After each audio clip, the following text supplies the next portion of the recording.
Je vais passer la parole maintenant au professeur Christelle Marière. Alors, donc, je ne la vois pas, je ne sais pas si vous... Allez, vous êtes là, Madame Maillard? Oui. Oui, Alors, bonjour. bonjour. Donc, vous êtes affiliée à l'unité de logopédie clinique de la faculté de psychologie et des sciences de l'éducation de l'Université de Liège. Alors, vous avez à votre actif des dizaines de publications, plus de 1300 citations de vos travaux, tant en français qu'en anglais. Ce qui montre à la fois le souci de rester accessible au plus grand nombre. Et c'est sans doute l'illustration aujourd'hui de votre présence. Vous avez accepté bien volontiers d'être avec nous. On aurait aimé vous avoir physiquement. Depuis un an, on essaie de se voir plus que par Zoom, mais bon, peut-être un jour. Donc voilà, vous avez à la fois le souci de rester accessible au plus grand nombre et en même temps, vous avez une reconnaissance internationale de vos travaux. Vous étiez, comme le docteur Anne de Saint-Martin l'a indiqué, présente il y a 8 ans. Et donc, nous sommes ravis de faire suite aujourd'hui à votre présence. Donc, je vais vous laisser la parole pour cette session donc, qui porte sur l'actualité du trouble développemental du langage. Merci. Et merci beaucoup pour cette invitation. Effectivement, ça fait longtemps qu'on joue à cache-cache en visio, mais c'est un plaisir d'être là. Je vais essayer de partager mon écran, mais j'ai besoin que vous arrêtiez le partage d'écran de la dia qui est en cours. Bon. Voilà. Parfait. Comme ça, je peux mettre mon diapo. Pendant que j'installe ça, j'ai envoyé les dias, mais elles sont aussi disponibles sur Orbi. On a un dépôt institutionnel, donc ORBI. Si vous tapez mon nom, vous allez tomber là-dessus et donc vous verrez aussi les dias si vous en avez besoin tout de suite. Voilà. Est-ce que vous voyez bien? Oui, parfait. Voilà, alors avant de commencer, je vous propose un petit quiz assez rapide. Donc, je n'ai pas osé, comme on était très nombreux, faire un format interactif avec Woodclap ou des choses de ce genre, mais je vous propose simplement de prendre un papier et un crayon et je vais vous proposer 10 vrais faux et simplement, en les numérotant, vous mettez si vous pensez que c'est vrai ou si c'est faux. L'idée, c'est de voir un peu ce qu'on connaît déjà avant de commencer. Et c'est un quiz que j'ai emprunté à l'association de diffusion sur le trouble développemental du langage anglophone qui a développé un tas de petits outils assez chouettes. Donc voilà, première phrase. Avec du soutien et de la compréhension, les personnes qui ont un TDL peuvent avoir une vie sociale, scolaire et professionnelle réussie. Est-ce que vous pensez que c'est vrai ou que c'est faux? Deuxième phrase, les personnes qui ont un TDL peuvent avoir des difficultés à apprendre à lire. Troisième phrase, le TDL est un trouble caché qui touche environ une personne sur 14. Quatrième, les personnes qui ont un TDL ne sont pas intelligentes. Cinquième, un locuteur bilingue peut avoir un TDL dans une langue, mais pas dans l'autre. Sixième, un enfant qui a un TDL peut aussi avoir des difficultés attentionnelles, des difficultés de motricité fine ou globale, de parole ou de comportement. Septième proposition, les adolescents qui ont un TDL ont aussi besoin d'orthophonie. Huitième proposition, seuls les enfants issus de milieux économiquement vulnérables peuvent présenter un TDL. Neuvième proposition, la cause du TDL est inconnue, mais le trouble a tendance à être héréditaire. Et dixième proposition, le TDL n'affecte pas les adultes. Voilà, on reviendra. Je sais que je ne vous laisse pas beaucoup de temps, mais l'idée, c'est vraiment par rapport à ça. Est-ce que vous pensez que c'est vrai ou est-ce que c'est faux? On va en discuter et on reviendra, on corrigera à la fin de l'exposé. Alors moi, j'avais envie de vous parler de l'actualité. J'ai choisi 3 thématiques. Et la première, c'est à mon avis la plus importante et c'est sans doute celle qui nous rejoint aujourd'hui. C'est la question de la visibilité du TDL. Et puis, on a déjà dit, j'ai choisi de traiter ce thème-là en introduisant les grandes questions cliniques de catalyse parce que c'est un outil qui a été mis en place, un processus qui a été mis en place justement pour travailler sur la visibilité. On parlera aussi de l'hétérogénéité des TDL. Les enfants ne sont pas tous les mêmes, les profils sont différents, et on abordera, mais vraiment rapidement, quelques éléments pour la prise en charge. Donc, on a un consensus, un travail de consensus catalyse dont on a parlé, qui a été rendu nécessaire parce qu'il y avait une grande variation des pratiques et des appellations. On a rappelé qu'en 2013, on a fait un colloque qui s'appelait la dysphasie. Pendant très longtemps, on a appelé les troubles développementaux du langage la dysphasie. Est-ce que c'est équivalent? Est-ce que c'est une petite partie? On va un peu réfléchir sur cette question aujourd'hui. Mais en tout cas, ce qui est sûr, c'est qu'à force d'avoir démultiplié les appellations, on a aussi parfois rendu l'accès aux soins difficile, et on a aussi rendu les aspects de recherche plus complexes. Et c'est dommage parce que quand la recherche ne se développe pas suffisamment, en tout cas par rapport à la prévalence des troubles, eh bien, on a moins d'informations pour la prise en charge clinique.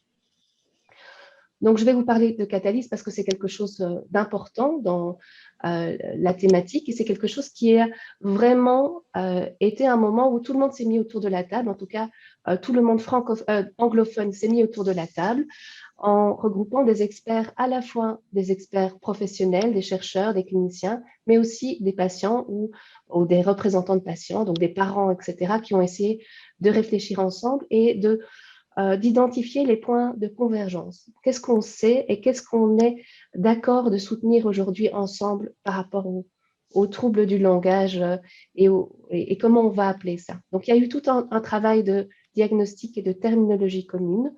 On va évidemment pas avoir le temps de tout expliquer aujourd'hui, mais je vous ai mis tous les documents dans la bibliographie et ils sont en libre accès. Alors, si on veut parler d'une chose, il faut qu'on se mette d'accord sur comment est-ce qu'on l'identifie.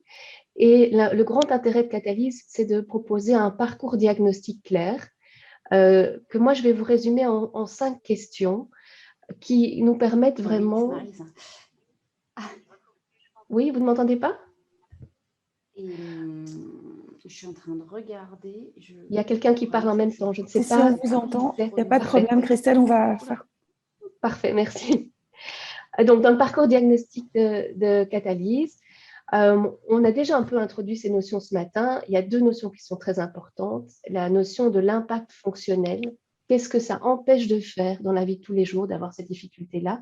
Et la question du pronostic. On a vu que dans les troubles développementaux, on a une trajectoire, on a quelque chose qui peut évoluer, et ça rend évidemment les choses complexes, mais c'est toute la thématique des pathologies développementales. L'enfant, il progresse, il change, et les manifestations des difficultés peuvent évoluer aussi grâce aux prises en charge, etc., ou simplement par rapport aux éléments qui arrivent dans son âge développemental. C'est sûr que chez un jeune enfant de 4-5 ans, on ne peut pas savoir s'il y a des problèmes de langage écrit ou pas.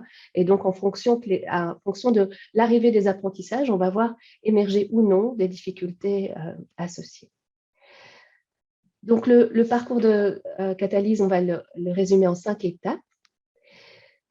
La première étape, et c'est le point d'entrée, et ça, je pense que c'est un ajout important, c'est de commencer par s'interroger sur l'impact fonctionnel. Donc, comment est-ce qu'on se pose la question d'un trouble développemental du langage?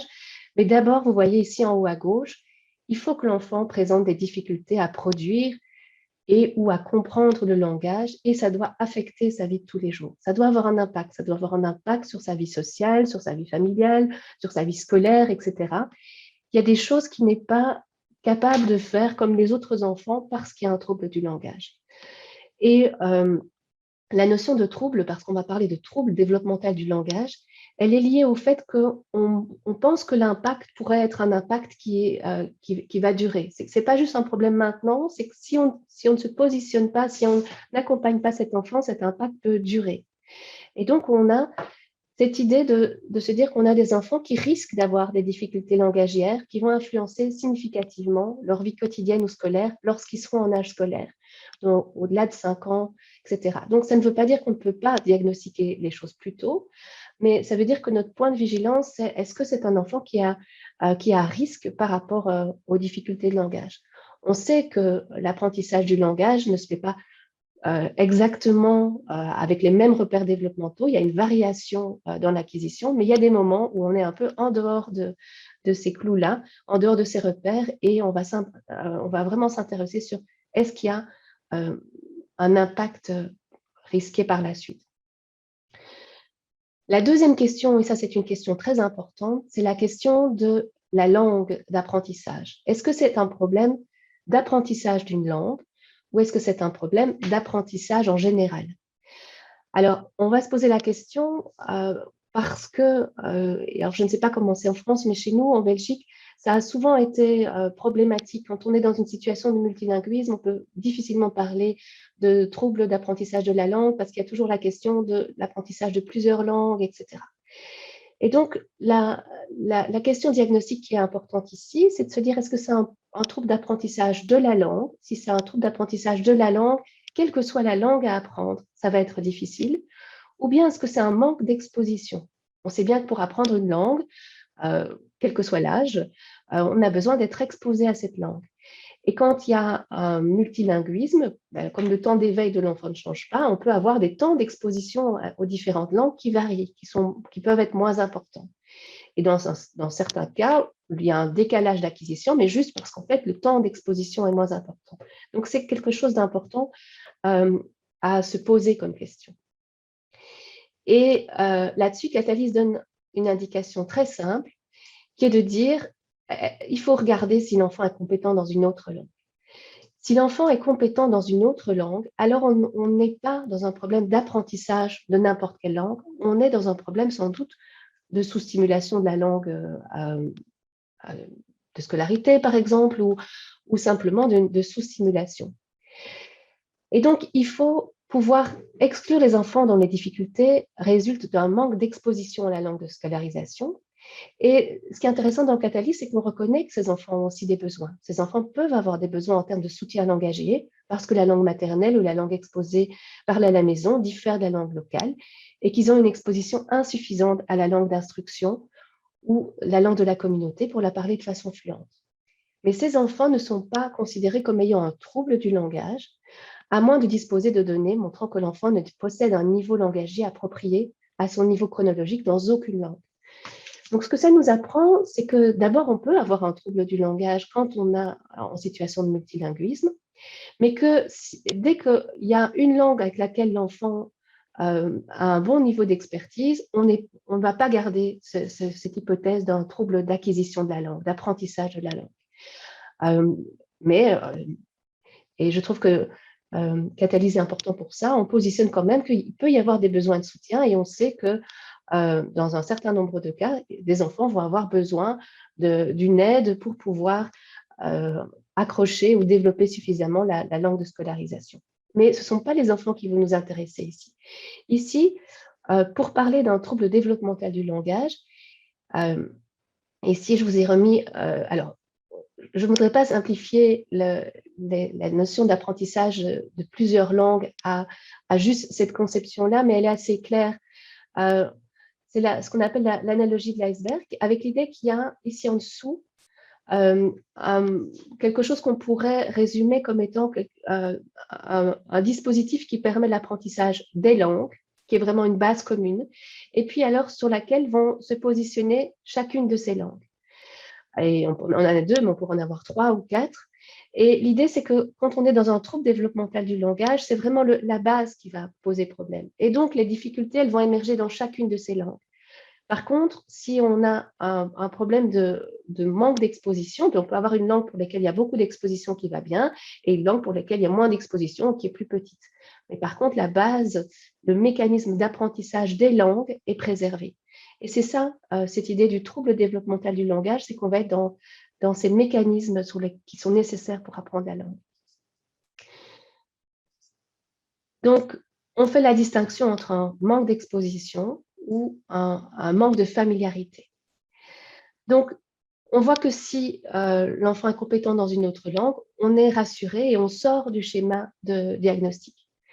Par contre, si l'enfant n'est pas familier et qu'il n'est compétent dans aucune langue, alors on se pose la question suivante, qui est de se dire, est-ce qu'on a des éléments qui nous disent qu'il y a des mauvais pronostics? Est-ce qu'on a en fait des facteurs de risque, des choses qui nous inquiètent parce que on sait, et il y a des données là-dessus qui nous montrent que ce sont des indicateurs qui sont souvent associés avec un pronostic moins favorable. Alors à nouveau, ces pronostics et ces facteurs, ces prédicteurs, ils sont variables selon l'âge de l'enfant. On a beaucoup de difficultés à émerger avec des choses claires en dessous de 3 ans. Il faut attendre et on indique parfois il faut observer, voir comment les choses se développent. On sait qu'entre 3 et 4 ans, le nombre de domaines langagiers touchés va être important. Et puis, à partir de 5 ans, quand les difficultés langagières persistent, on sait qu'elles ont plus de risques, plus de probabilités, mais on est toujours dans des choses du terme risque, probabilité, on n'est pas dans des certitudes. Ce n'est pas parce qu'un enfant propose un profil tel à un âge qu'automatiquement, il va avoir des difficultés par la suite. On sait juste qu'il y a des indicateurs qui sont moins rassurants. Par exemple, si un enfant a des problèmes de compréhension, si les habiletés non verbales sont faibles, ce sont des éléments qui sont moins rassurants.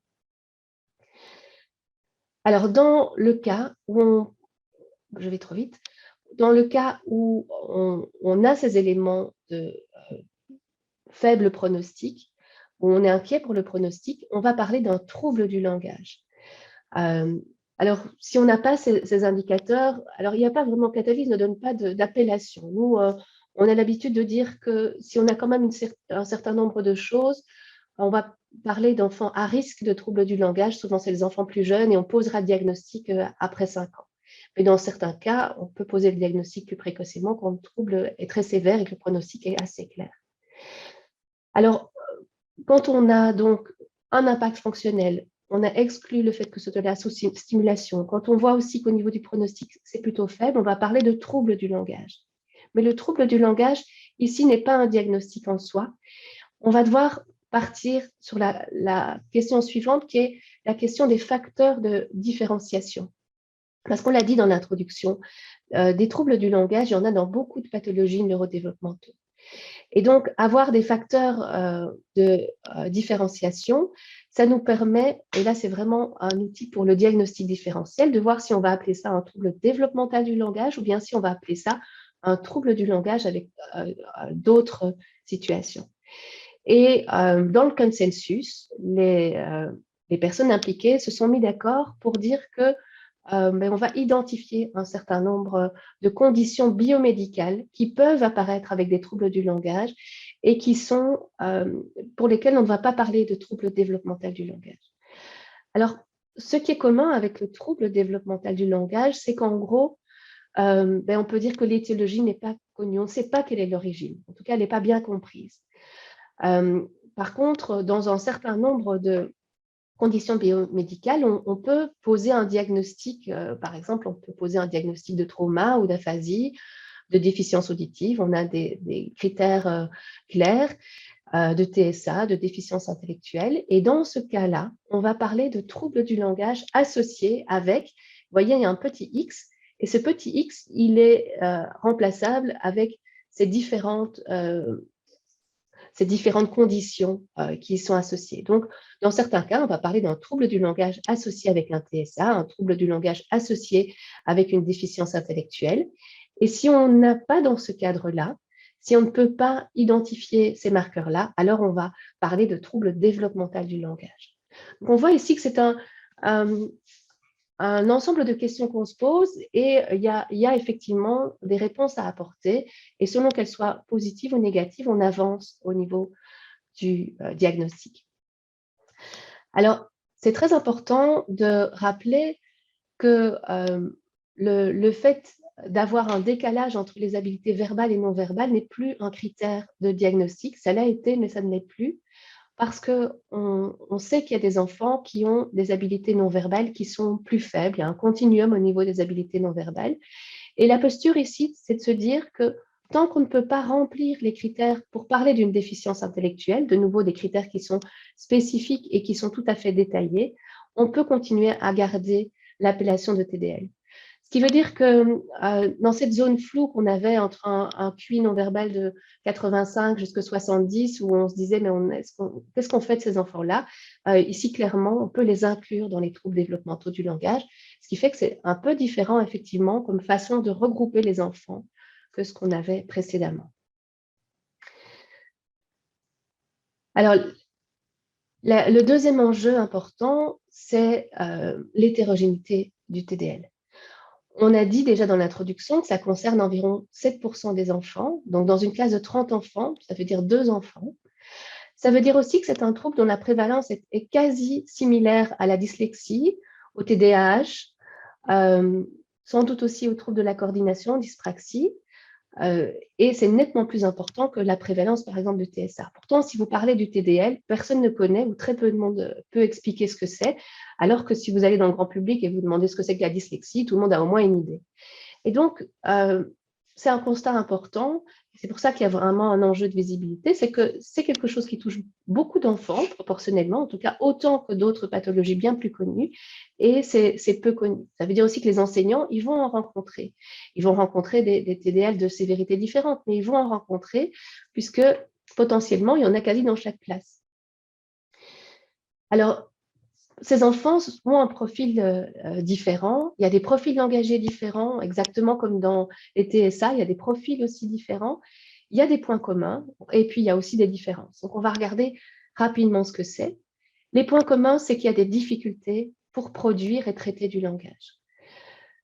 Il y a aussi un impact fonctionnel. Ces difficultés, elles ne sont pas juste cosmétiques, elles empêchent de faire des choses. Et la liste des choses qui sont empêchées, c'est quelque chose qu'il faut creuser, il faut essayer de comprendre ce que ça empêche de faire.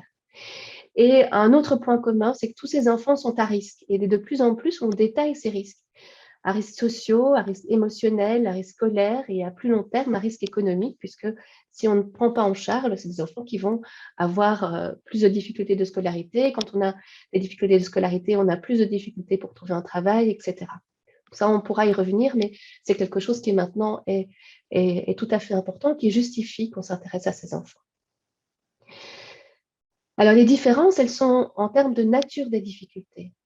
Il y a des enfants pour lesquels les difficultés sont plus marquées au niveau des sons, du vocabulaire, d'autres c'est les phrases, parfois c'est le manque du mot, parfois c'est le traitement du langage, on le voit moins parce qu'on a l'impression qu'ils parlent bien, ils sont intelligibles, mais il y a quand même des choses qui sont compliquées quand ils doivent faire des phrases complètes, quand ils doivent expliquer leur point de vue, ça reste compliqué. C'est un profil qui évolue avec l'âge. C'est pas du tout la même chose d'avoir un TDL quand on est un jeune enfant, quand on est adolescent ou quand on est un adulte, parce que c'est un trouble développemental, il va perdurer jusqu'à l'âge adulte. Et donc, on a parfois en tête les représentations d'un enfant qui est très difficile à comprendre, qui a vraiment très peu de vocabulaire. Et puis, on se dit, non, on a des plus grands, ça n'a pas l'air d'être ça. En fait, le profil évolue et ce qui est vraiment important, c'est d'être attentif à l'évolution de ce profil. Et la sévérité évolue aussi et varie aussi. On sait que cette distinction qu'on avait entre retard de langage et dysphasie, c'était en fait une distinction de sévérité. On disait qu'il y a des troubles qui sont très sévères. Moi, je pense que dans le TDL, on garde cette distinction, si ce n'est qu'elle ne se pose pas sur l'appellation des termes, mais sur la sévérité de l'atteinte fonctionnelle. Quand on a un trouble sévère, quand on a ce qu'on appelait une dysphasie, eh bien, on a beaucoup plus de limitations que quand on a un trouble plus léger. Alors, on s'est posé la question de comment on rend compte de cette hétérogénéité. Comment on explique qu'il y a des enfants qui ont des profils aussi différents? Et pendant longtemps, on a eu une conception catégorielle. C'est-à-dire qu'on se disait, il y a des sous-types. Et on distinguait, par exemple, donc si on reprend actuellement ce qu'on appelle les TDL, on distinguait ceux qui étaient les TSL, de la traduction anglaise SLA, Specific Language Impairment, et ce qui était les TNSL, c'est-à-dire ceux qui avaient faible QI, pas de déficience intellectuelle, etc. Cette zone entre 70 et 85 de QI, oui, qu'on séparait parce qu'on disait c'est un peu autre chose, ils n'ont pas les mêmes ressources non-verbales, il faut que les non-verbales soient préservées, etc. Et au niveau des enfants TSL, on distinguait les profils selon qu'il y ait des atteintes plutôt en phonologie, en syntaxe, en sémantique. On avait des profils phonologico-syntaxiques, toute une série de catégorisations différentes. Beaucoup d'essais de catégorisation. On a vu tout à l'heure Christophe Loïc Gérard, il avait proposé aussi des choses en termes de catégorisation. Et si tout le monde a fait ça, c'est parce qu'on avait cette sensation que tous les enfants n'ont pas tout à fait le même profil. Ça, c'est important de le reconnaître et d'essayer de le comprendre. Maintenant, on s'est rendu compte aussi progressivement que le fait de catégoriser n'était pas la bonne réponse pour rendre compte de l'hétérogénéité. Et notamment parce qu'il y avait beaucoup de variabilité et parce qu'il y avait une instabilité. C'est-à-dire que si on suivait les enfants, et des études longitudinales ont fait ça, on se rendait compte qu'un enfant qui, à 6 ans, avait un profil phonologico-syntaxique, ne l'avait plus à 7 ans et avait peut-être un autre type de profil. Et donc finalement, si les catégories bougent, et je vous l'ai déjà dit, le profil évolue, ça n'a pas beaucoup de sens de les mettre dans des catégories spécifiques, si ce n'est pas pour avoir des prises en charge spécifiques associées à cette catégorie-là, etc. Si on doit refaire la catégorie à chaque étape, ben finalement, la catégorie perd de son utilité, en tout cas de son utilité clinique. Et ça fait partie d'un consensus qui est maintenant acté, c'est que ce n'est pas une bonne réponse de travailler au niveau catégoriel. Il y a encore plein de choses qu'on ne sait pas au niveau des TDL, mais on commence quand même à faire émerger des points de consensus, et celui-là en est un. Alors, une autre conception des difficultés, et c'est une conception qu'on va retrouver notamment dans Catalyse, c'est de se dire, il y a un continuum, et vous voyez ici une courbe de Gauss, comme ce qu'on observe par exemple pour la distribution du QI, et de se dire, il y a des enfants qui ont une performance moyenne, il y en a un peu qui sont vraiment faibles, il y en a un peu qui sont très très bons. Et donc les enfants qui ont TDL, ce serait la partie gauche de la courbe. Et ça, c'est vraiment quelque chose qui est basé sur les performances individuelles. Donc, on n'est plus dans une logique de sous-groupe, mais plutôt de performance individuelle. On fait un bilan, et si vraiment on est en dessous du percentile 3, alors parfois on dit percentile 10, percentile 16, etc., les critères ne sont pas toujours alignés d'un pays à l'autre, d'une étude à l'autre, mais on est d'accord pour dire que c'est en tout cas les critères les plus faibles. On va voir qu'on est sur ces difficultés, sur cette partie gauche de la courbe. Et donc, on mesure et puis on fait une prise en charge sur mesure en fonction des difficultés qu'on voit émerger à ce moment-là. Alors, on a quand même l'impression que ce n'est pas la seule réponse, en tout cas pas la réponse la plus adéquate, parce qu'on a quand même l'impression aussi que ces enfants ont des marqueurs cliniques consistants, qu'il y a quand même des choses qui sont communes. On a dit que ce n'est pas des sous-catégories, mais il y a quand même des choses qui reviennent, des difficultés. On commence à voir des épreuves qui sont très discriminantes, etc. Donc, on se dit qu'il y a quand même des marqueurs cliniques consistants. Et très récemment, Lancaster et collaborateurs ont fait un papier théorique assez intéressant. Ils ont modélisé les choses, et en se disant, mais peut-être que finalement, on est plus comme ce qu'on voit au niveau du TSA, dans une conception en termes de spectre et pas de continuum. Alors, qu'est-ce que ça veut dire? Ça veut dire qu'il y a des déficits sous-jacents qui peuvent être différents, mais qui sont partagés, qui sont différents d'une population tout venant. Et que dans ces déficits, il y a une variation en termes de sévérité.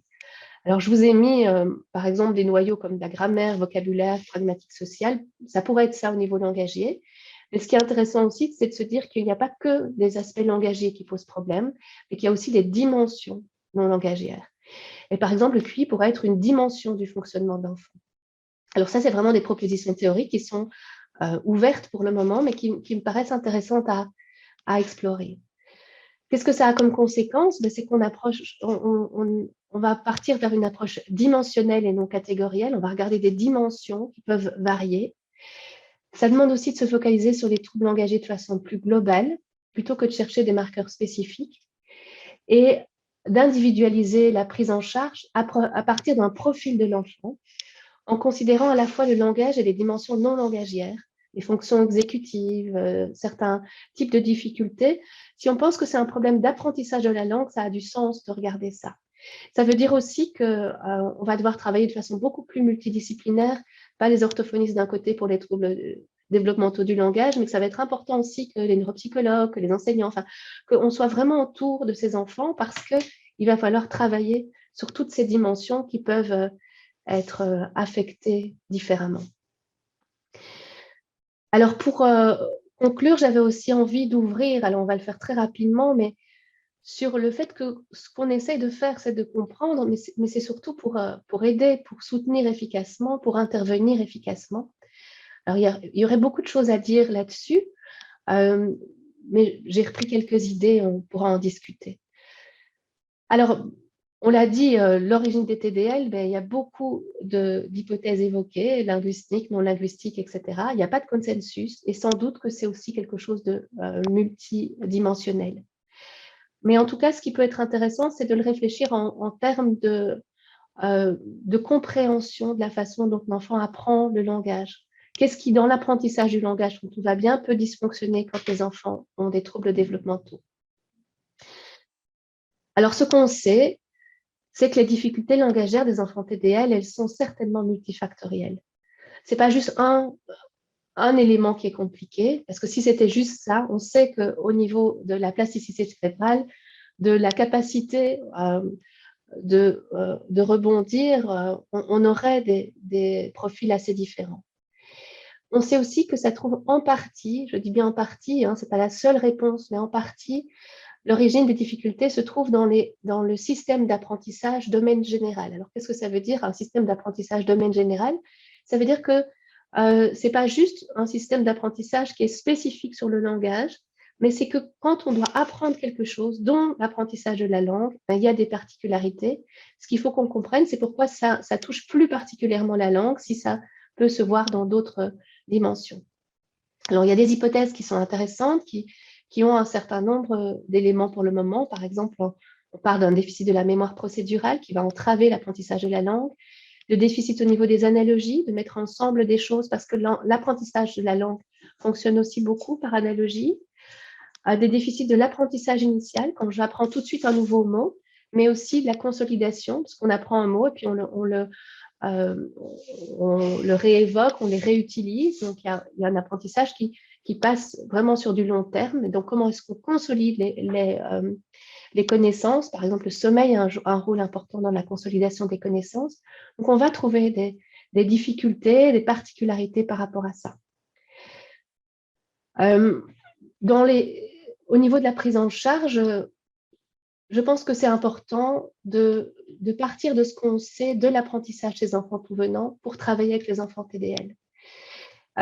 Et donc, je vous renvoie à un article de Hall et collaborateurs qui sont repartis de 3 principes importants qui fonctionnent dans l'apprentissage implicite et dont on sait que l'apprentissage du langage chez l'enfant, c'est aussi basé sur l'apprentissage implicite. On n'apprend pas explicitement à un enfant le langage oral, on lui apprend explicitement le langage écrit, on lui apprend le code.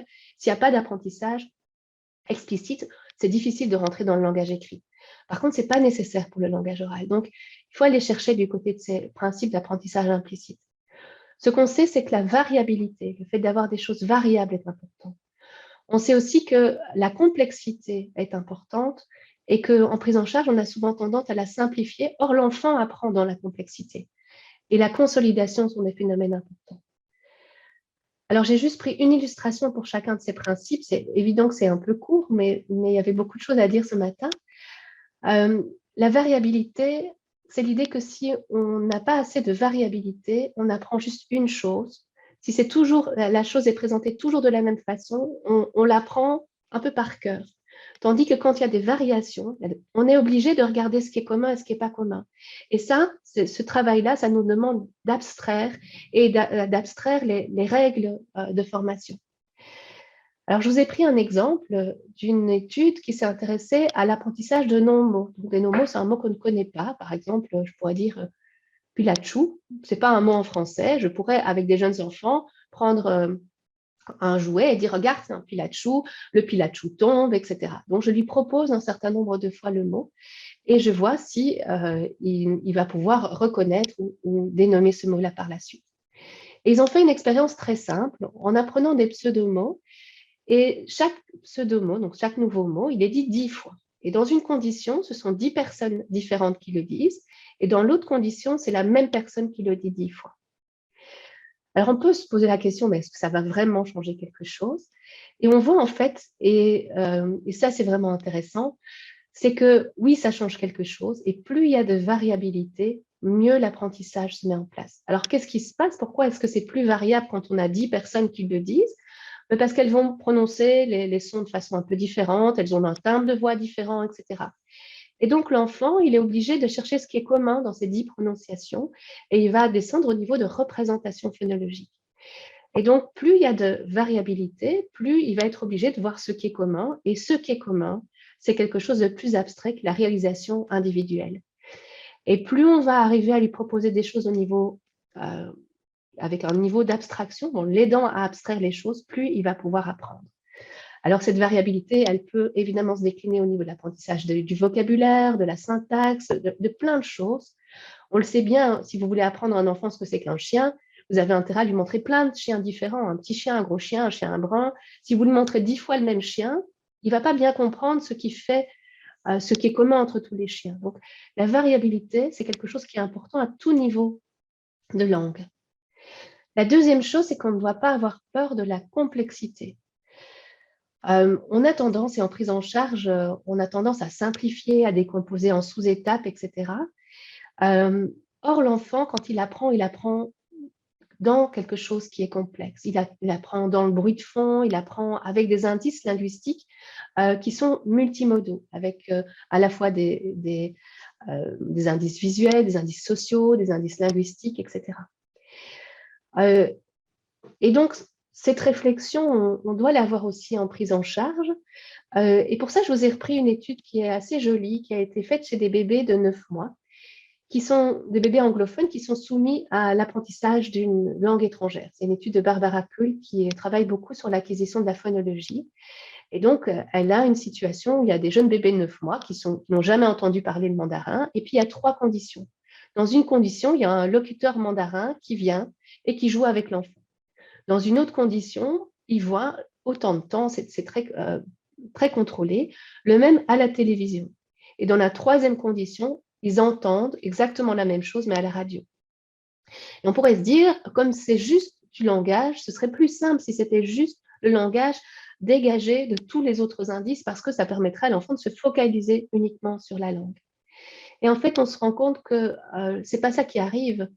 Les enfants sont capables, comme petits anglophones, à apprendre à discriminer des phonèmes non mandarins. Ça montre aussi que les bébés sont capables de faire des choses absolument extraordinaires au niveau de la phonologie. On ne saurait plus faire ça maintenant, enfin, je veux dire, à mon âge, même avec un locuteur mandarin présent, je pense que j'aurais beaucoup de mal à discriminer les phonèmes, mais les bébés, ils peuvent apprendre ça.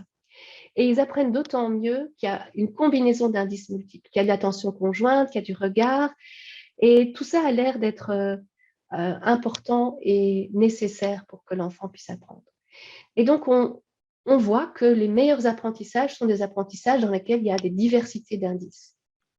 Et donc, c'est quelque chose qu'on doit réfléchir et qu'on doit essayer de transférer aussi. Et enfin, la dernière illustration que je voulais faire, c'était de vous parler de la consolidation.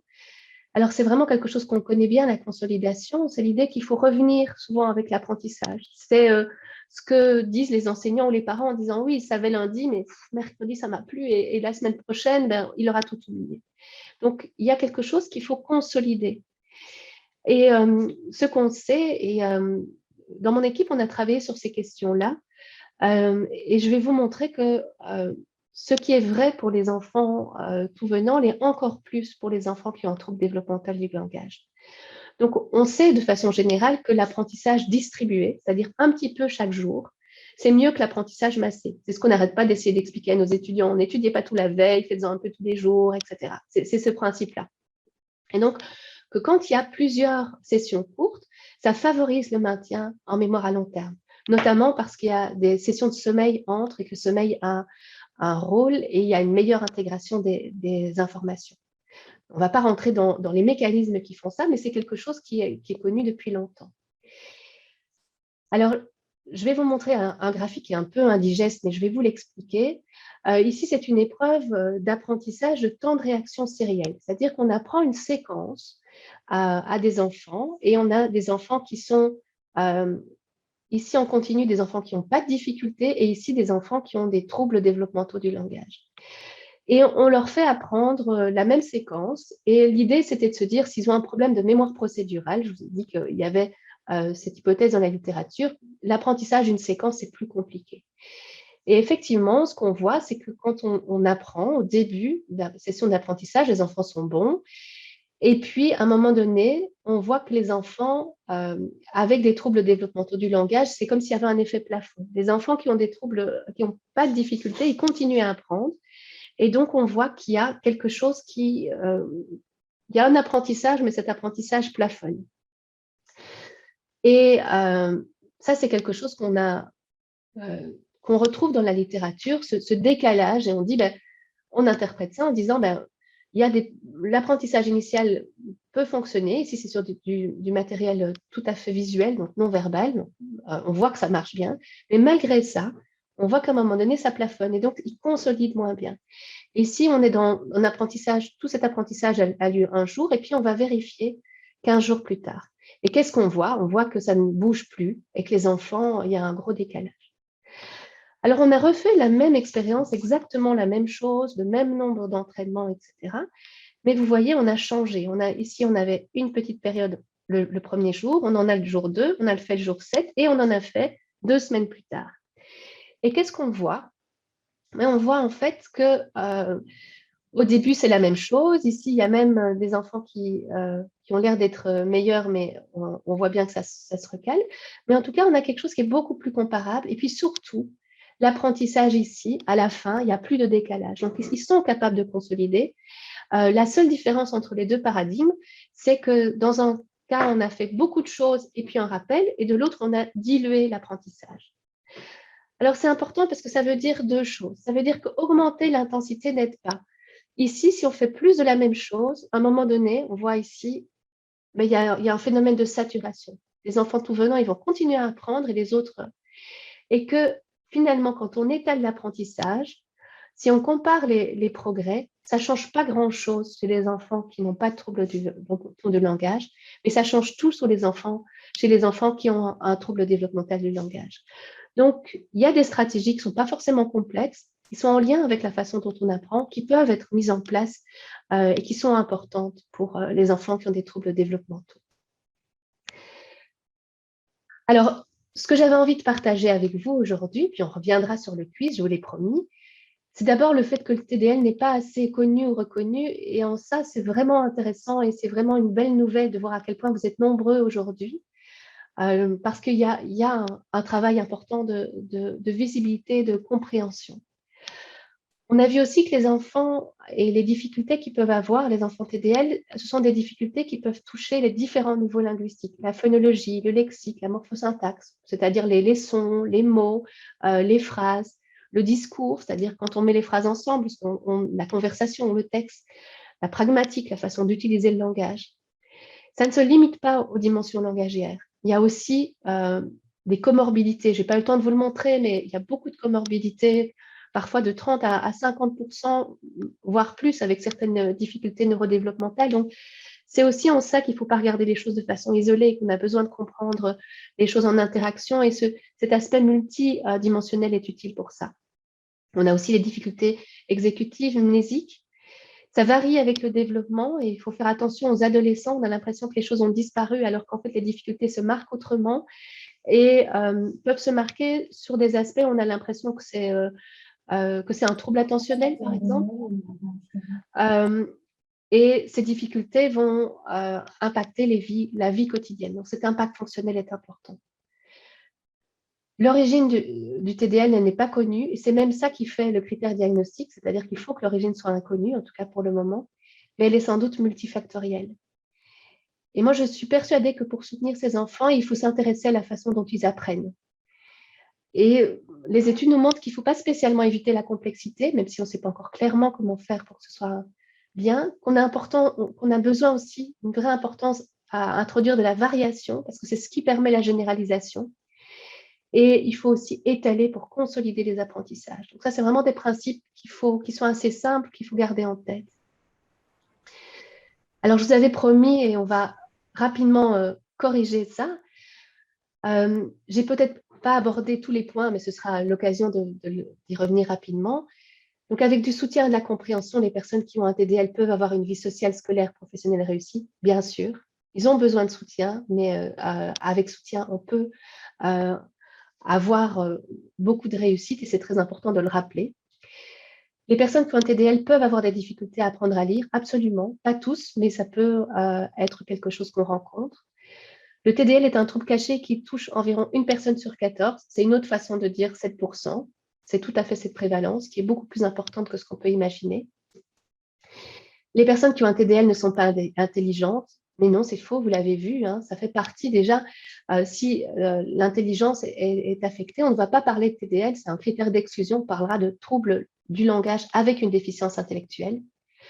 Un locuteur bilingue peut avoir un TDL dans une langue, mais pas dans une autre, non.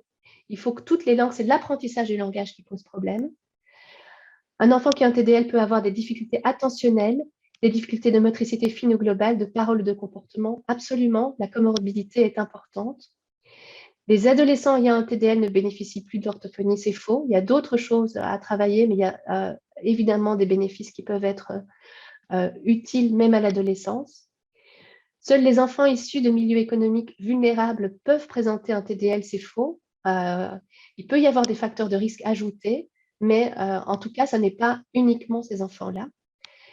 La cause du TDL est inconnue, mais le trouble a tendance à être héréditaire, ça c'est vrai.